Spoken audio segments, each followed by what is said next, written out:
Hi, my name is Matt Perez, and you're in the Art Hatchery Live show.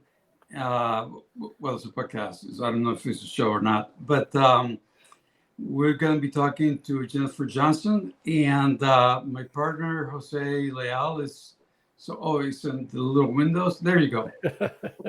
There's my partner Jose Leal, and there's Jennifer, and there's the conversation. It's not scripted, and we're gonna find out who Jennifer is and what she does, and then how it fits with the framing of the non-fiat world, and if there is a framing. So, Jennifer, nice to have you here. So tell us a bit about yourself. It's very nice to be here. And I've watched quite a few of your podcast shows and quite impressed with the array of people that you talk to and the types of conversations. And last week with Fernanda was quite interesting. All right. My name is Jennifer L. Johnson, and I'm a narrative strategist. I'm also a communication activist, and I am a lobbyist as well. And I'm the founder and CEO of Storymind Inc. Now, I say CEO because I want to take back that term for women as well. Because being a female CEO in the sea of male CEOs is quite a challenge. So I like to say that. Our company, Storymind Inc., is a company, a team of people, multicultural, cross-cultural. What we do is we help organizations, companies, businesses, communities construct narrative, create story, narrative. And we do this using a method, which is our method called the storyboard method. And it's a series of tools, thinking tools, that in the laboratories that we offer help people step by step construct a narrative, a story about a particular theme that they need to transmit to others. And the reason that we have this company in the first place is because narrative and story shape our world. And that's a powerful thing to think about, just that. Narrative and story shape our world, shape our minds Yes. and actions. And narrative is often invisible. I would say 99% of the narratives that are in our minds, in our heads, because they don't float around in the ether, that they're in our brains, are unconscious. They're invisible.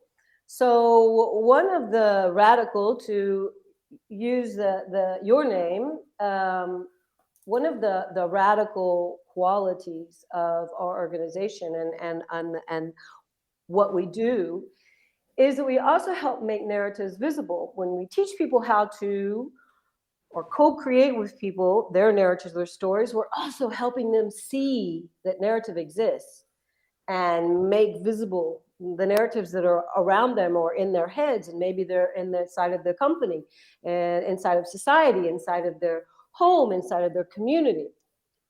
And so that's also a part of it. And I think we're probably going to get into that a little bit later. So Jennifer, I yeah.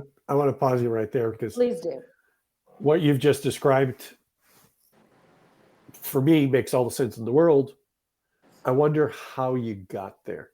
So tell us the story of how narratives became so important to you that you created an organization and a framework for it. How did that come about? What was the impetus for that? Okay, that's a great question. And let me try to give you the really short answer. Short answer because it's a lifelong process. So let's see. Okay, I've always been.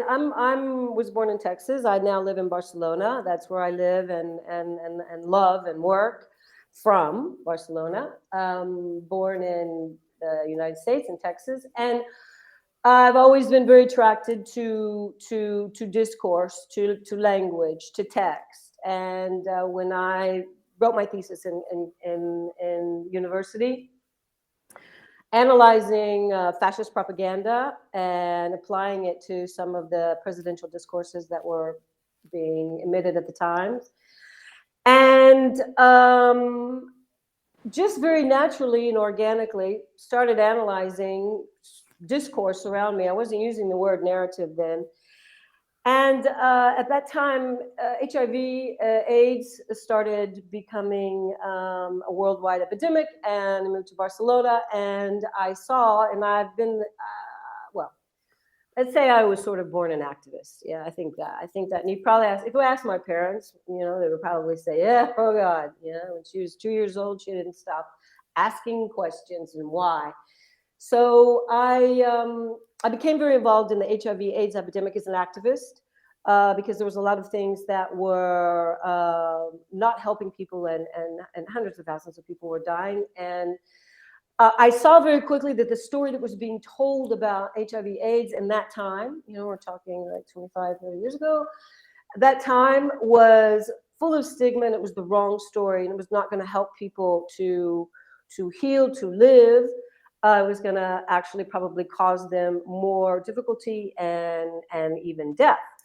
And so I started to research and write a new story, joined an organization that I half built, and started to rewrite the story of HIV in order that people living with it could understand what it was, and also the press could understand differently, and then the government, because they asked for some of the information that I was developing. And so I saw firsthand how reconstructing a narrative, or reconstructing a story, could actually save people's lives, how powerful that was.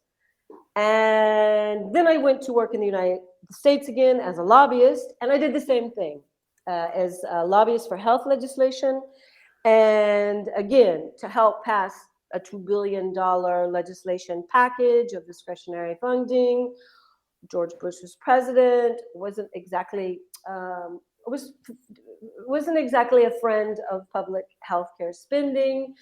And we constructed, as lobbyists, constructed narrative for their frame of thinking in order to activate their reality and values in order to pass the legislation that we needed to be passed. Again, I saw constructing narrative with your audience in mind is very powerful, and it makes changes, and it's the catalyst of change, and I think it's the essence of change. So I came back to Barcelona because I really missed Barcelona, really missed Europe after being in Washington. It's a very tough, very wonderful place to work. It's very, very, very hard to work in politics in Washington. It's very demanding. And after these experiences, realized that people needed a method. I was seeing a method emerge before my very eyes because I'd used it in different environments, and it very much worked to bring forth change. So we built a method with a couple of years, with a little bit of a think tank, with a couple of years, and tested it, iterated it, and then started teaching this method. That's the method that we use. And I don't really call it storytelling because there's a lot of baggage. Well, there's a lot of baggage in Europe. People talk about storytelling, and it has different types of meaning. It could just mean telling an anecdote. So I like to use story and narrative because it's about a process of creation. It's about a process of thinking, creation, and the key, and then I'll be quiet. The key. I just want to ask a question before you jump to the But key. no, I'm just going to say Just the one key. second. Just one second. You said, I just want to be clear that our audience and I understand what you just said. Story in narrative. Is that Story what you said? and narrative. And And Yes, thank you. story Thank and you. narrative. Okay, yes, and please, yes, it must be clear because clarity is my middle name. Um, um, the key for creating narrative is creating meaning, shared meaning. Right? So if we're going to define narrative in a clear, simple way, narrative and story are ideas that are put together into a frame for seeing, for understanding, for building meaning, for shaping meaning with a particular audience, with a particular public, with a particular group of people in mind. Okay? So that's the way we define narrative, and creating shared meaning is the essence. Intentionally creating meaning, right? And when you deconstruct the narratives that are around you, you're seeing that what the meaning is, and if you decide to change and shift or create or recreate a narrative, then you need to create new meaning. But if you're going to take somebody's story or narrative away, you need to replace it with another one. That's very important. Okay, I said I was going to be quiet. I got a question for you, because the other part that follows is matching what you said, or trying to fit what you said into the framing of the non-fiat approach, the radical approach, and all that. But you said something at the beginning that did it for me. When you said narratives are, you can't see, they're invisible. And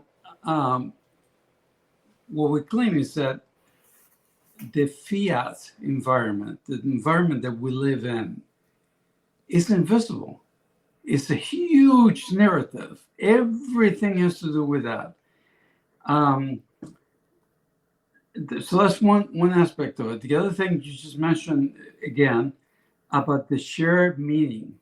At the bottom, at the beginning of everything we do is meaning and belonging.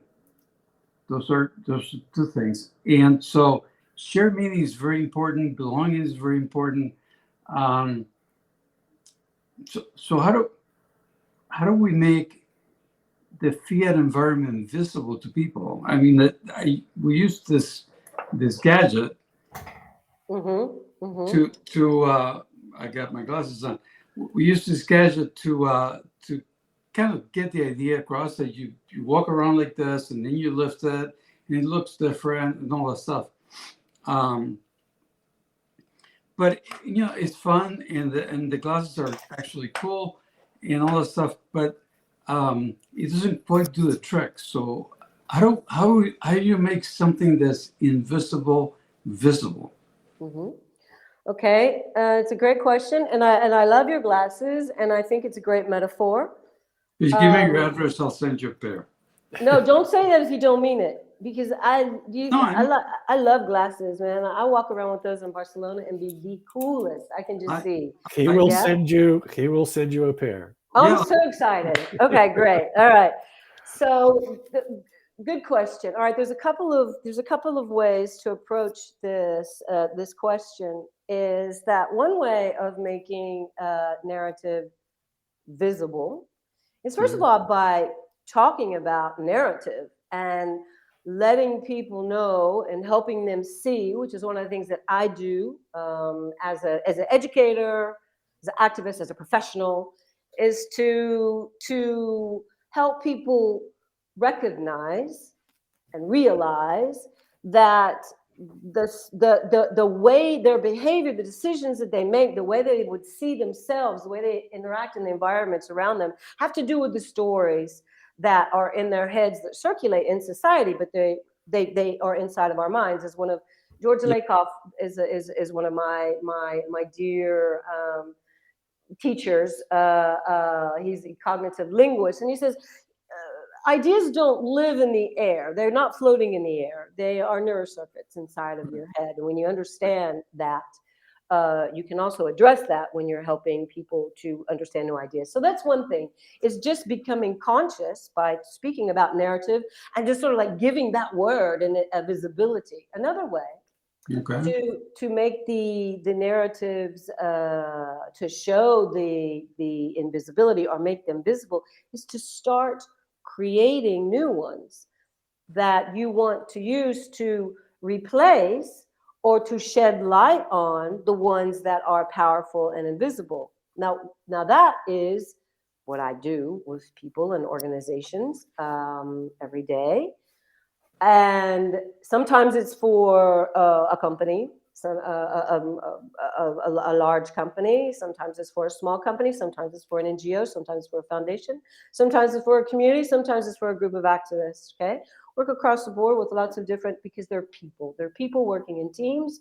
They're people that are hungry for new ways of thinking. So Okay. you build a narrative. Okay, let's say you build a narrative about fiat thinking. When you build that narrative carefully, with your audience in mind, the people who you really want to create meaning with, yeah, with your particular audience in mind, because you never build a narrative for everyone. It doesn't exist. The general public doesn't exist. That's something that I think I always am trying to demystify immediately. It's like there's no such thing as a general public, yeah. So when you create for a specific audience about fiat thinking, you guys, yeah, then when you do that, if you do it carefully and define with clarity what that means, even maybe the origin of that term, and help them understand and help them see it, that will be immediately juxtaposed with the other invisible narratives. And people will begin to see more clearly through a new lens. Let's just take your metaphor, yeah, but through a new lens. And that new lens is a narrative lens.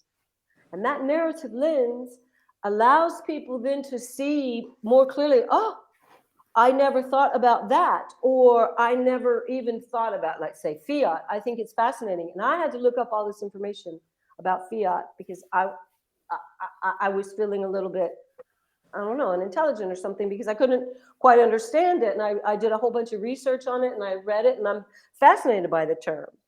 And I'm fascinated about, how and its evolution with money. And I think that could be a great thing for you guys to include in your narrative to help people understand your notions of fiat thinking. So those are two ways, to make the invisible visible. Creating new narratives is a very powerful way to make the old narratives visible. Okay. So when you talk about the swapping lenses, I like to think of that metaphor less about a new lens and more about an old lens. In that the way that we see that story, the non-fiat, the radical story, is not one of a new set of ideologies replacing the old set of ideologies that is the fiat thinking, but one that is born of us, one that comes from how we feel about each other, how we need one another through our meaning and our belonging. And that to me is a narrative that's a little different. It's a narrative about connecting to who we really are rather than something that is yet another creation of the story. It's a story in of itself. It's just a story about who we are rather than a story of who we could be, assuming some other ideology.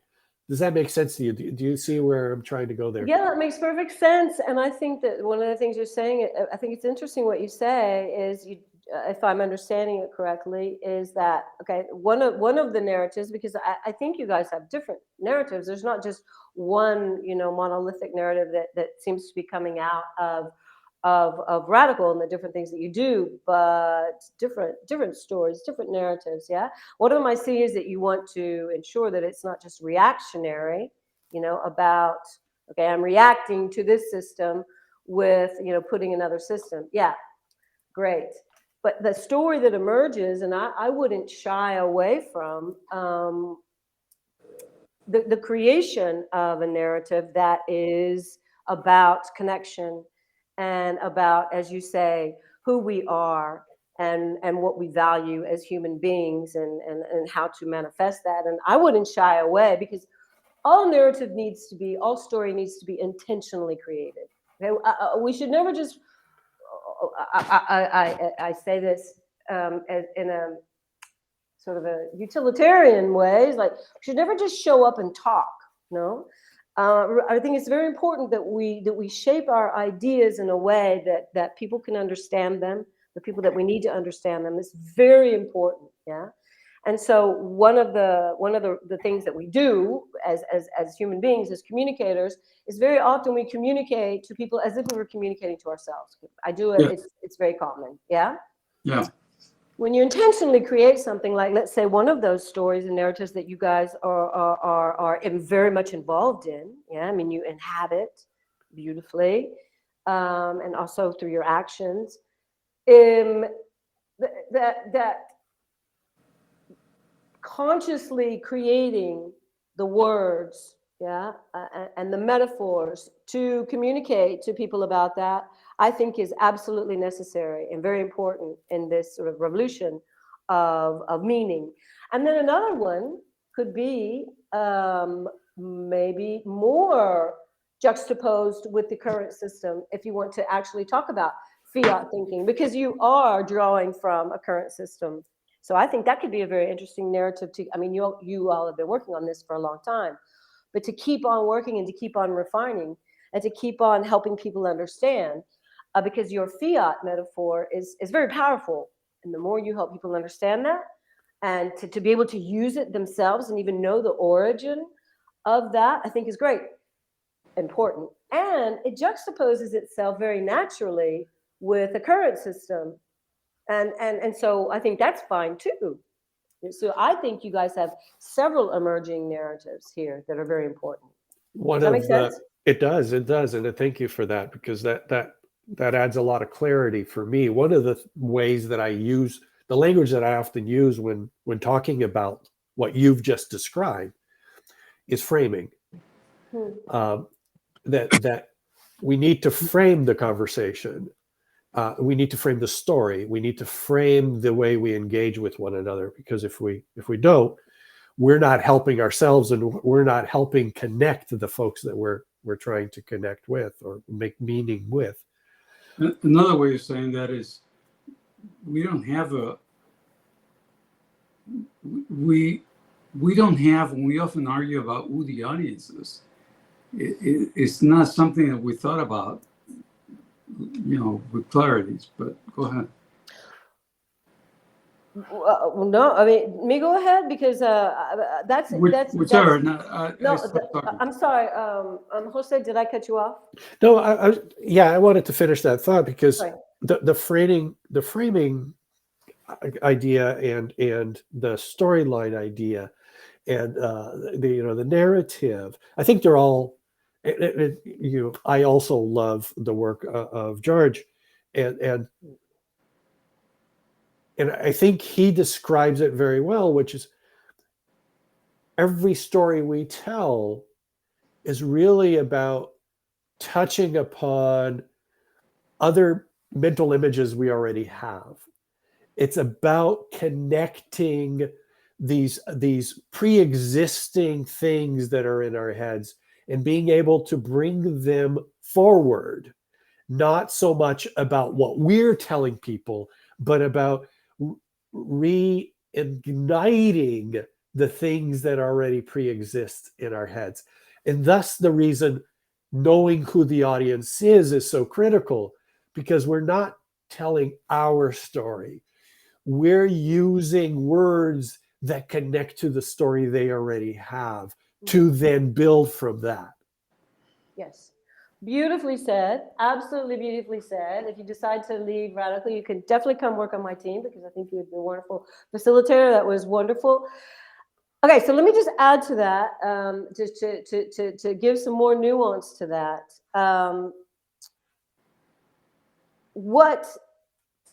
Let me quote Cicero in English. How do you say Cicero? Cicero? Cicero. But yeah,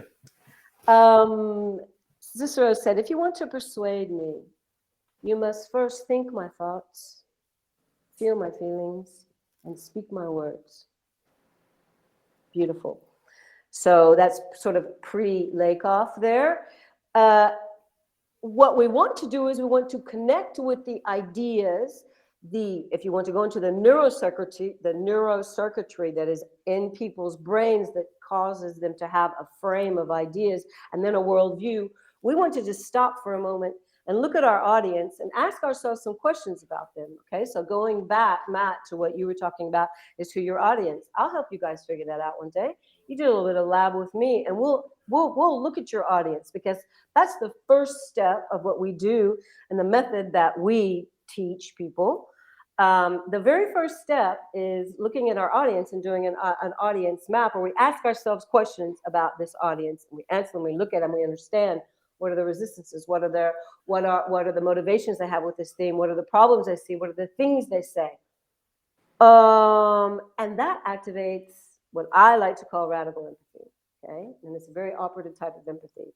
All right, so that's very important in order to be able to then to connect to the worldview, connect to the fears, the vulnerabilities, the what they know, what they don't know, about a certain theme of an audience. Then when you do that in the construction of your story and narrative, because that's our starting point, that's always our starting point, it's the most powerful starting point there is, okay? When you connect in the shaping of your story, because when you look at your audience and you understand your audience, you're already starting to shape your narrative and story, because you already have a lot of great information and you've come out of yourself. You come outside of yourself. I call it the revolution, like a revolution, as an orbit, okay? So then you start structuring the words, and you start structuring your narrative, and you always have your audience with you. Now, you're going to connect with them because you have taken the time to look at their map, look at their worldview. Then, when you connect with them, as you were saying, Jose, once you connect with them and they feel seen, they feel heard just in your narrative or story, then you can take them someplace else as well. That's the key. You can take them someplace else. You can take them to new understanding. You can take them to new ideas, to build new circuitry, to build new frames. First connecting with them, and then taking them someplace else. And that's key, and it works over and over and over, which is why it's so powerful. And it's quite empathetic. I mean, it's this using this radical empathy in a way to help you construct language and story and narrative. It's really difficult, really, really difficult to be that empathetic. We just came out of a meeting where one of the people in the meeting was pitching this idea, and it was very definite. He talked about money a lot.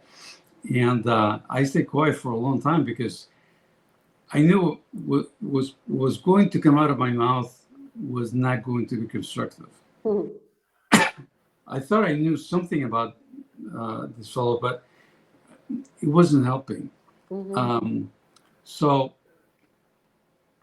even if we identify like the three extremes of the audiences that we want to talk to, what you think they're going to ask, or you think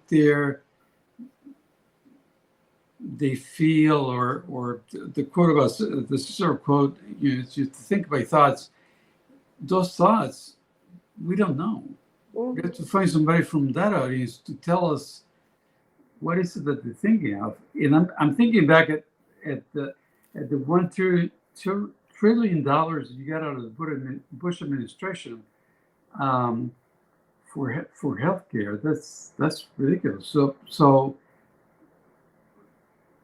how do you find that out? It's not as difficult as you think. First of all, I mean, the method that we use, and maybe you guys will do a lab one day and you'll see, because it's about helping people ask questions. Okay, asking questions is the key. The questions you ask and the questions you don't ask gets us to where we are right now in this world, in this society, in this conversation. So it's about the questions you ask.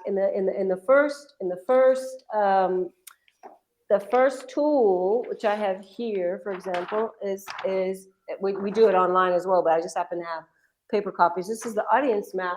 Okay, we know more about our audiences than we know. Okay, and that's because we have observed things about our audiences. We have taken information in, but we might not recall it because we don't ask ourselves questions. When we stop to ask ourselves a question, we can get to some answers that are pretty interesting and pretty faithful. Now, if we don't know anything about our audience at all, yeah, then we might want to do a little bit of research beforehand. Okay, fine. But mostly, if somebody, is a male that's 45 years old and he's white and he's American and he did this and he does and that and he has this position as a director, blah, blah, blah, blah, blah, blah, blah, you can probably know some things about this group of people, yeah? What could be their resistances? What could be the motivation for them to listen? What could be the problems they see? We can also do a little bit of research, but a lot of times it's not necessary because we just want to start to put ourselves in their reality. Okay, not exactly know, because Cicerone does not exactly know every thought they think, no. But to get out of ours and start to think about theirs. And that is something that I do over and over and over with people, or me and my team, as we help them build a story narrative that could be about it could be about a service that they have. It could be about a change they're doing in the organization. It could be about a transformation they're doing. It could be about their strategy. It could be about, you can write stories and narratives about anything that's important to create shared meaning about.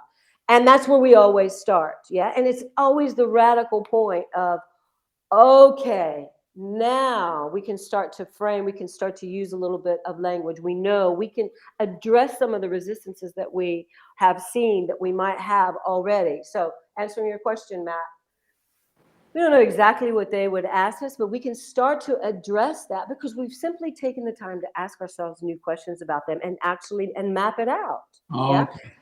And you can do this with people who you feel ideologically aligned with.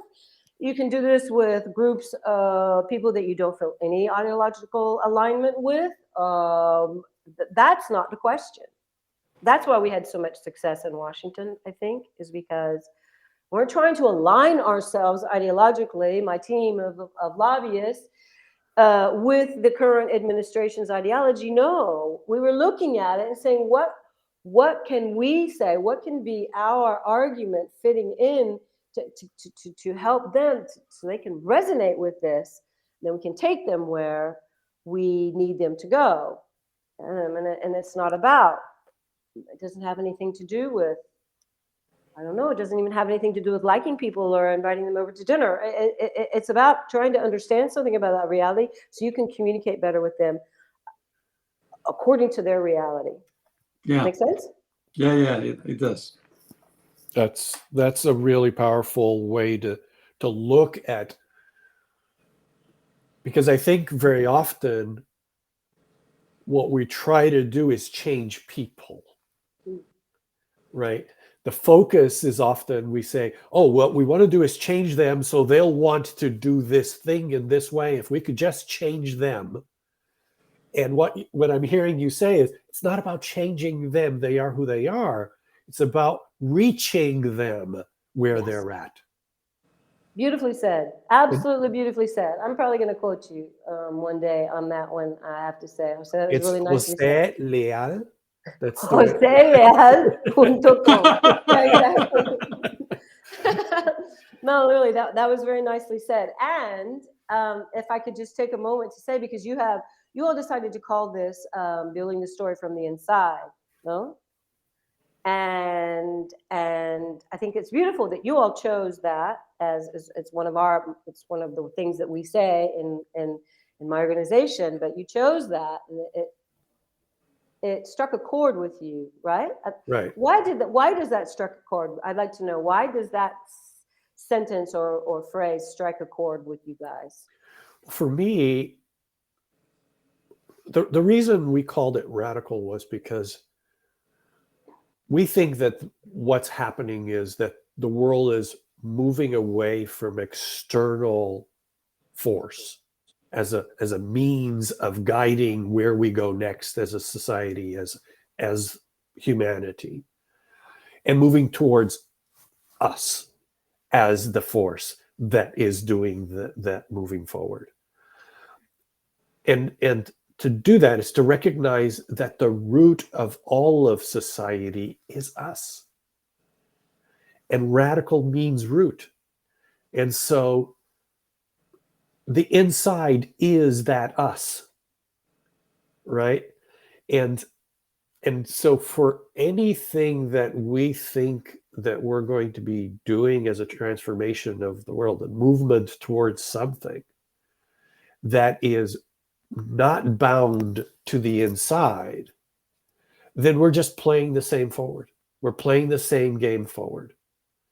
How do we bind it to us, to what drives us, to the motivation, to the underlying reason for who we are? Okay, that was so powerful. And I don't know if you have that written down just like that, but I want you to take this filmation. You don't say that in English. Filmación. Esta grabación. This video. This video, thank you. I want you to take this video and I want you to take those words right after the question I asked you, and I want you to write them down verbatim.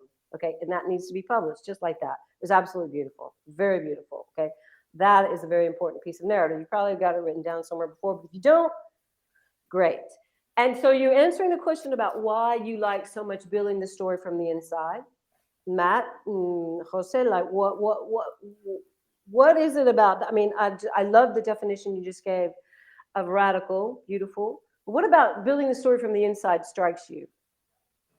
Or you could just continue with that. I'm just very curious, and I can tell you what it means in a minute we have left. Ask it another way. I didn't quite. Well, like, because you were struck with building the story from the inside, because you had many different phrases that you could use to call this, this program that we're doing today, and you chose building the story from the inside, and I got a sense that really struck something with you guys.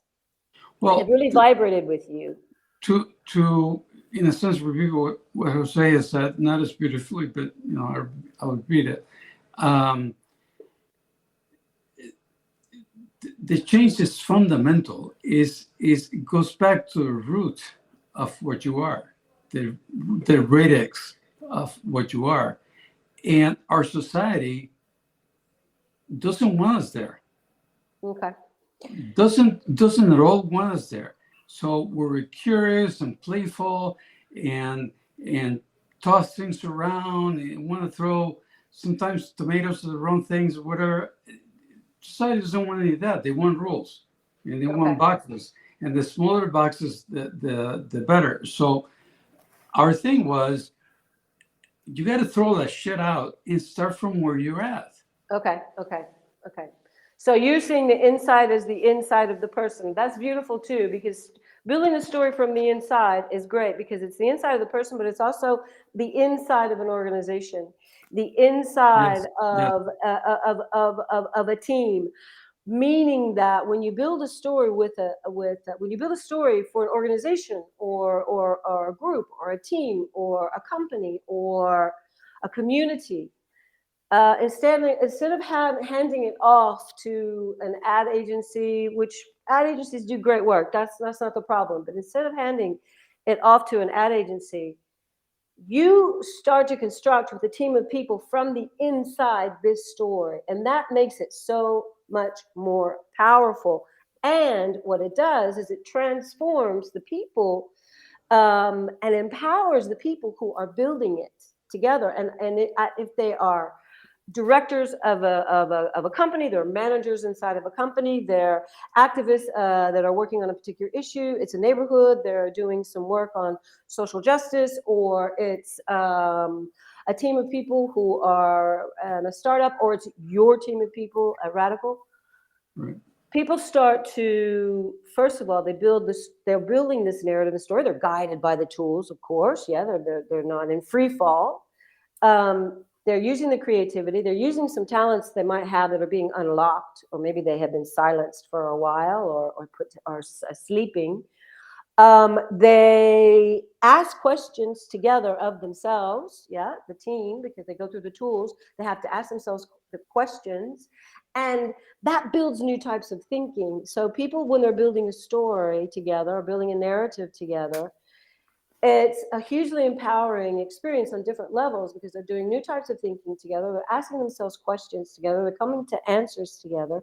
They're feeling a part of it. Things change that are unseeable from the beginning. You don't really know what's going to happen. Yes. I know, my team knows we're going to get to a narrative or story because that's what the method and the tools will help you do. But we don't know what kinds of things will come out and emerge and be seen and become visible with this team. They build the story. Then they're a part of it. They're a part of it. Yeah. And they're not disassociated with it. And they have unlocked and activated new types of thinking.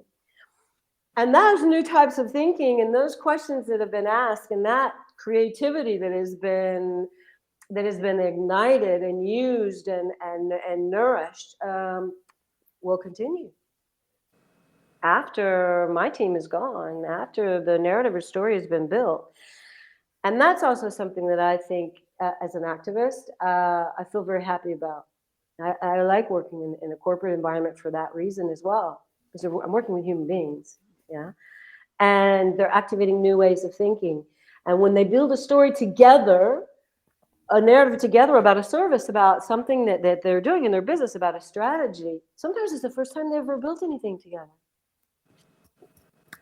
That's quite beautiful. That's quite beautiful. Absolutely. And I think the power of the narrative that you're describing, when built that way, back to Mr. Lakoff, it doesn't just change the words, it changes how our minds work. Yeah.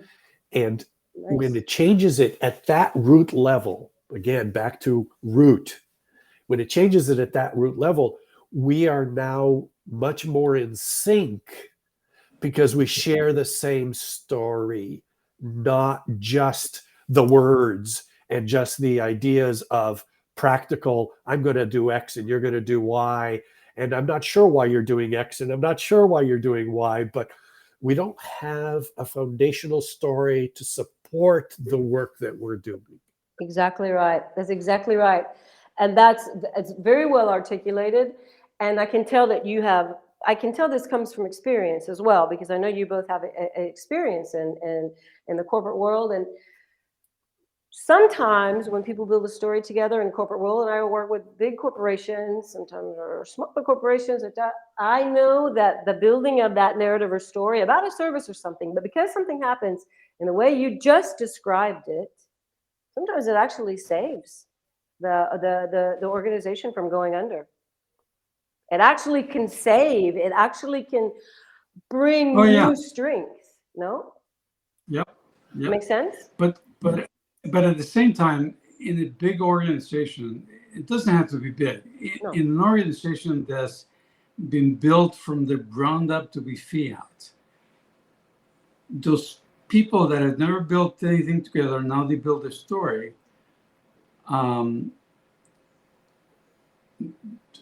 Have a very small chance of changing the organization unless it repeat this over and over and over and over. So that, I mean, we come to the conclusion that large established organizations are not the place for us to start. And maybe we're full of shit, but when you say us, who do you mean us to start? What do you mean? Jose and I. Oh, okay, you guys. Okay, I see. Yeah. I see what you mean. So because of there's so much pressure coming down on these people to, produce things by a certain date and produce things that make money and produce things that make money and stay in your little box. So I'll give you an example that I've given over and over. And that is, at one point, I made the mistake of collaborating with another manager. It was another director. Mm-hmm. And I was talking to my boss about something completely different. And he said, "Oh, you're working with blah blah blah," and he said, "Yeah, yeah." And in fact, and before I could say anything, he said, "Don't do that. That's not see. I mean, I don't care, but other people are not seeing it well. It's like you're making them look good." And I was baffled by it. I was totally baffled by it. I was a lot younger, and I think I had hair and stuff like that. And but I was, how could talking to somebody and collaborating with somebody be seen as bad? But in a place where you have to be siloed, and that's one of the pressures that you're getting to be siloed, collaborating with somebody is bad news. So we decided not to go there, but you know, you're welcome to change our mind. No, that makes sense for you, for your objectives. It makes perfect sense, and that's very painful. It must have been painful for that Matt with hair to have heard that and felt that, and I can feel that pain of just like it's anti-human, it's anti-tribe, it's anti. Yes, I can see that, and that's why. I do work in corporate environments, and I also work with activists. You know, I have right now somebody from one of our facilitators. He's doing some work, bless you, with in Mexico micro labs for future scenarios of social justice. Yeah, and he's using the storyboard method to help a group of citizens build narratives about that. No, so wonderful. And can work, you know, and the next day I work at a company, in a corporation. People get out of their silos to build a narrative. They build together. They see each other's creativity. Sometimes they listen to each other maybe for the first time and hear each other, activate new tools, and something changes for them on the inside. And I don't know what changes for the organization, except they have a great narrative or story, and they have an empowered group of people. There's something changes for those people individually, and I consider that to be really important. Yeah. No, I could see why. I'm you know, I'm attracted to all that. I just want to say one quick thing. One is we're way over time, Which is great. and it doesn't matter. We can keep talking for 2 hours and cut it in half.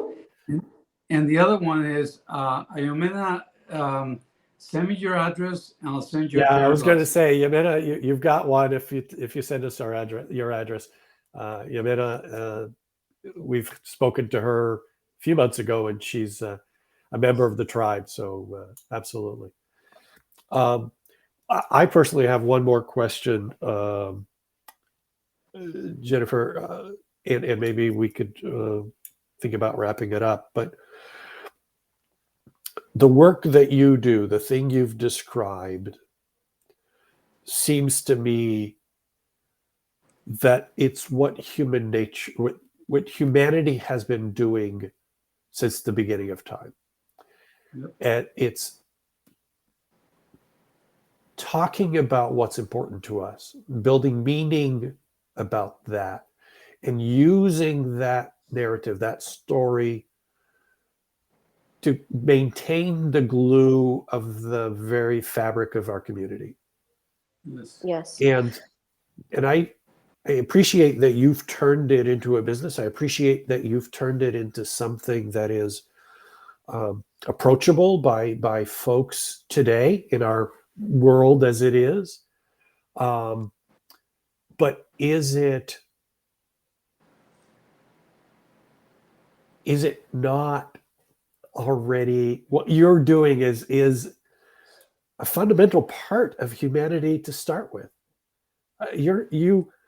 You've made possible the codifying of something that exists in us and should be out there in all organizations, in all forms of collaboration. But you're doing it, you're bringing it to light in the special places that you're working in. Yes, and you know, when you talk about that, I'm thinking of like the cave paintings, and which I love. I don't know how to say this in English. Las pinturas rupestres, and when people were writing, drawing stories on the side on rocks or inside of a cave or on other surfaces, we lived in such a radically different type of society, tribe, small group of people. And then look at our world now. We are innate lovers of story. As a matter of fact, neuroscience has helped us see that we have a part of our brain, in the left hemisphere, that helps us to take information in and actually turn it into a story. And it's called the interpreter. And we call it the story mind, which is why we call our organization the story mind. But that has become so diluted, and there's so much stimuli, and there's so much information, there's so much noise, that now people need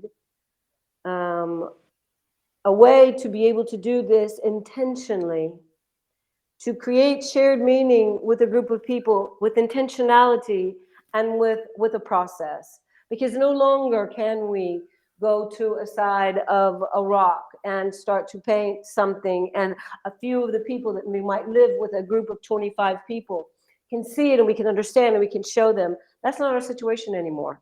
Yeah, so it's much more complex, and I have a book about this, and there's some chapters about that, how we got to where we are. But I want to contribute. What is the book? Show us the book. Do you have the book there? It's kind of far away. Okay, so I have it in Chinese and in Spanish. Piensa, comunica y comunica tus ideas con the storyboard method. But there's a lot of theory in here about how we got to this, to where we are. And so it's not, there's nothing, yes, it's innate. Right. Shaping ideas into a story and needing ideas to be shaped into a meaningful story.